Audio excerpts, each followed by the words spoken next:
Chaque jour, Charles et Carole vous présentent la leçon de l'école du sabbat.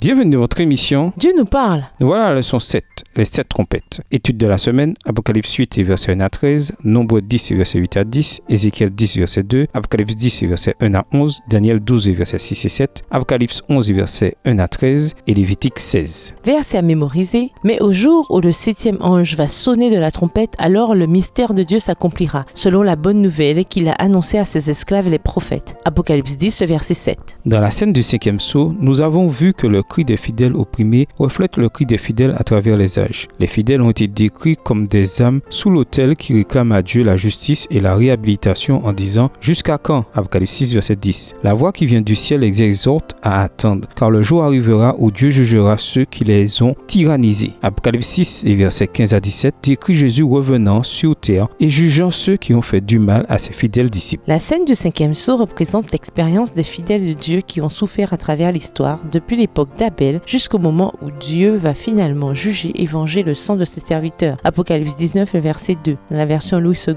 Le peuple de Dieu doit rester ferme et croire que Dieu entend ses prières. La vision des 7 trompettes montre que, tout au long de l'histoire, Dieu est déjà intervenu en faveur de son peuple opprimé et qu'il a jugé ceux qui lui faisaient du mal. Le but des 7 trompettes est d'assurer au peuple de Dieu que le ciel n'est pas indifférent à sa souffrance. Et nous vous laissons avec la réflexion du jour. Les roches peuvent être énormes et lourdes. Cependant, l'eau ne peut les bouger, les tailler ou les dissoudre avec le temps. Les enfants de Dieu doivent donc se souvenir que Dieu voit toutes choses et qu'en son temps, il manifestera sa présence. Au revoir. Et à demain si Dieu veut.